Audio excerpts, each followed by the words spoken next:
Morning everyone. আজকে 4 তারিখ থেকে আমি আমার ব্লগটা শুরু করছি। তো সকাল সকাল আমার একটি নতুন ব্লগে সকলকে স্বাগত জানাচ্ছি। এখন বাজলো হচ্ছে ওই 7:45, মানে 7:40 মতন বেজেছে। তো এখন চাটা করতে এসেছি। তো ভাবলাম যে তোমাদের সাথে এখন থেকেই সকাল থেকে ব্লগটা শেয়ার করা শুরু করি। আশা করছি তোমাদের আমার ব্লগ ভালো লাগে, আর এই ব্লগটাও কেমন লাগলো অবশ্যই জানাবে। এই ব্লগটা কিন্তু আগামীকাল মানে অন্নপূর্ণা পুজো পর্যন্তই আর কি রাখবো, তারপর আসবে আবার পরে একটা নতুন ব্লগ। তো আজকের ব্লগটা যদি কারোর ভালো লেগে থাকে, যতটাই শেয়ার করব না কেন, যাদের ভালো লাগবে তারা অবশ্যই, যারা ফেসবুক থেকে দেখবে তারা আমাকে আমার পেজটাতে ফলো করে রেখো নতুন নতুন ভিডিও আপডেট পাওয়ার জন্য। আর যারা ইউটিউব থেকে দেখবে তারা অবশ্যই ভিডিওটা ভালো লাগলে একটা লাইক, শেয়ার অ্যান্ড সাবস্ক্রাইব অবশ্যই করে দিও। তো সকালের চাটা করে নিই, 3 জনের চা করে চা খেয়ে দিয়ে তারপর যাব বাজারে। তো চলো বন্ধুরা, দেখতে থাকো।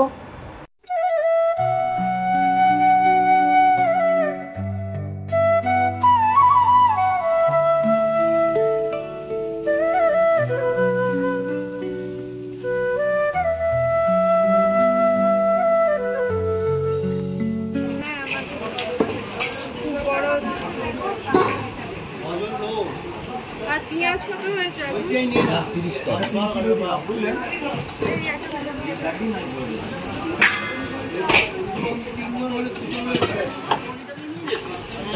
মাছের ব্যাগটা বের করুন, মিডিয়াম সাইজ দিও। বাজারে এসে দেখি আলু পেঁয়াজের সবেরই আবারও দাম বেড়ে গেছে। একটুখানি দাম যাও বা কমেছিল, আবার দাম বেড়ে গেছে। চন্দ্রমুখী আলু এখন 20 টাকা কেজি, পেঁয়াজ 30 টাকা হয়ে গেছে। আর এখানে দেখো কালকে অন্নপূর্ণা পুজো, তাই জন্য বাজার একদম রমরমিয়ে চলছে।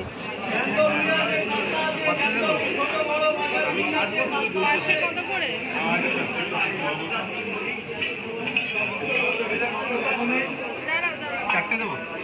পার্শে নিবি না রুই নিবি? রুই নিও।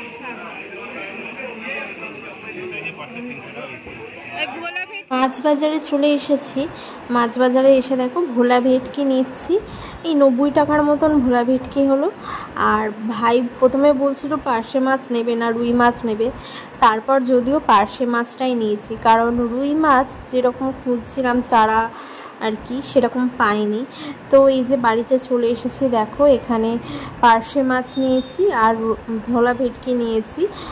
2 দিন হয়ে যাবে আর কি রেখে রেখে। আর এখানে দেখো আজকে নিরামিষ রান্না হবে একদম, যেহেতু কালকে পুজো আছে, অন্নপূর্ণা পুজো, তো আগের দিন নিরামিষই খেতে হয়, তাই মাছটা ধুয়ে একেবারে ফ্রিজে তুলে দিলাম। দিয়ে এসে গ্যাস ফ্যাস মুছে নিয়ে আমি এখানে একটু লাউ ডাল করছি, মুসুর ডাল দিয়ে লাউ ডাল করছি, একদম মিষ্টি মিষ্টি সুন্দর করে করব। আর আলু ঢেঁড়সের তরকারি হবে, আর হবে আলু উচ্ছে ভাজা। তো এখানে সমস্ত কাটাকুটি করে নিয়ে একেবারে ধুয়ে টুয়ে নিয়ে একেবারে আমি রান্না করতে চলে এসেছি, কারণ এদিকে যত তাড়াতাড়ি রান্নাটা হয়ে যাবে ওদিকে বাকি কাজগুলোও কিন্তু করতে হবে। তো এখানে পরিমাণ মতন জল দিয়ে নুন দিয়ে আর কি সেদ্ধ বসিয়ে দিয়েছি, ওটা হতে থাক। আর এখানে আমি একটুখানি আলু উচ্ছে ভাজাটায় বড়ি দেবো বলে বড়ি ভেজে নিচ্ছি। তো চলো বন্ধুরা, পুরো ব্লগটা দেখতে থাকো, আর কেমন লাগলো অবশ্যই কমেন্ট করে জানিও।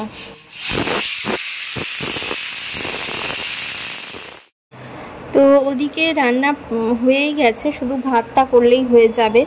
আর এখানে ভাই জামা কাপড় কেচে ড্রাই করতে দিয়েছিল, আর তার জন্য আর কি এগুলো এখন ওয়াশিং মেশিন থেকে বের করে নিয়ে ছাদেতে যাব শুকুতে দিতে। মা ওদিকে স্নান করতে চলে গেছে, ভাইয়েরও পুজো হয়ে গেছে, এসে পুজো করে নিয়েছে। আর এখন বাজলো হচ্ছে সবে 11:30।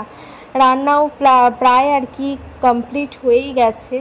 তো যার জন্য এদিকে মানে তাড়াতাড়ি হয়ে গেছে, 12টার মধ্যেই আজকে সব কিছু কমপ্লিট হয়ে গেছে। তো ছাদে যাই, ছাদে দেখো চলে এসেছি। ছাদেতে এত রোদ, আর এই লোহার সিঁড়িতে এত তেতে যায়, পায়ে চটি দিয়ে না আসলে একদম পা পুড়ে ছাই হয়ে যাবে। তো চলো ঝটপট রোদে জামা কাপড়গুলো শুকোতে দিয়ে দিই। যদিও ড্রাই করার সময় শুকিয়েই যায়, তবুও একটু রোদে দেওয়া আর কি, কারণ রোদে না দিলে না জামা কাপড়গুলো থেকে একটা গুমো গন্ধ আসে, ওর জন্য। তো চলো এদিকে কাজটা কমপ্লিট করে নিয়ে তারপর দেখি আর কি আছে না আছে, সারাদিন তোমাদেরকে আর কি শেয়ার করতে পারি।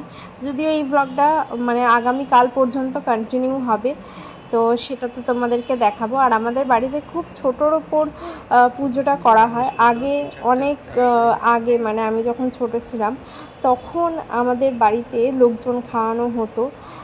ভগবান আশা করছি আবার কোনো একটা দিন এরকম দেবে যে আমরা মায়ের সেবা করতে পারবো। তো এখন ভগবানই ভরসা, যতদিন না সেই দিনটা ফিরছে ততদিন ধৈর্য সহকারে মায়ের সেবা যেন এইভাবেই করতে পারি, যেমন মা রাখবে তেমনই যেন থাকতে পারি ভালোভাবে, সৎ উপার্জনের সাথে যাতে ভালোভাবে থাকতে পারি, সেটাই আর কি। তো চলো দেখতে থাকো পুরো ব্লগটা।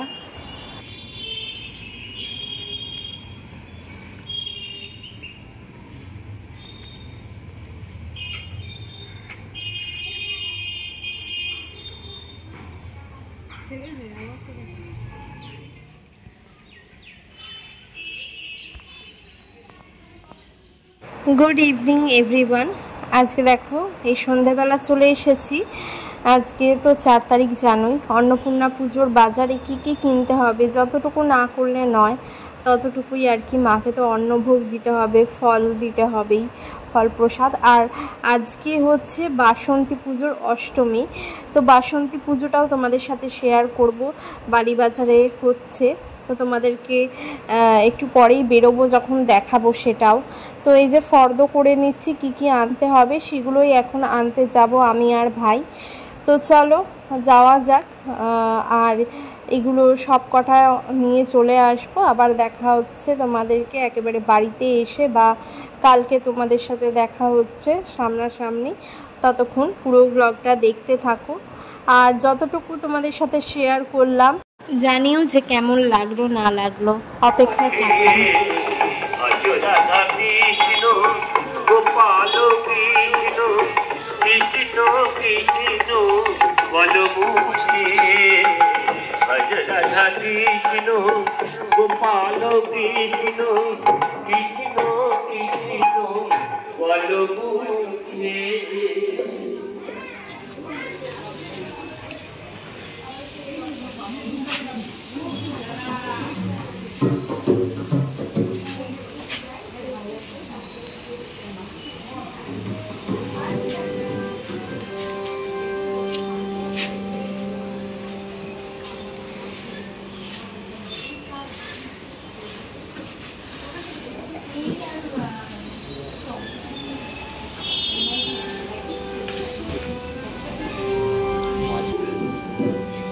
রাধে কৃষ্ণ বল মুখে তুই, রাধে কৃষ্ণ বল মুখে তুই, রাধে কৃষ্ণ রাধে কৃষ্ণ বল মুখে তুই, রাধে কৃষ্ণ বল মুখে তুই, রাধে কৃষ্ণ বল মুখে তুই।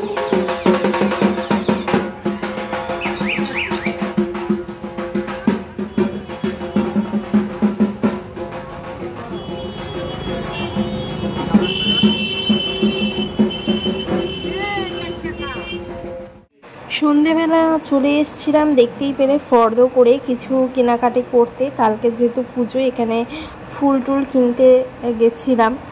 তো গুড মর্নিং এভরিওয়ান। সকাল সকাল একদম তিথি অনুযায়ী ভাই 9টার মধ্যে পুজো কমপ্লিট করে দিয়েছে, মায়ের পুজো, এবং প্রত্যেকটা ঠাকুরকেই আর কি ফল, গোটা ফল দেওয়া হয়েছিল ভোগ প্রসাদ হিসাবে। আবার দুপুরের দিকে অন্নভোগ দেওয়া হবে। তো আজকের ব্লগটা এতটুকুই রাখছি। আগামীকাল আবার একটা নতুন ব্লগে তোমাদের সাথে দেখা হচ্ছে। টাটা।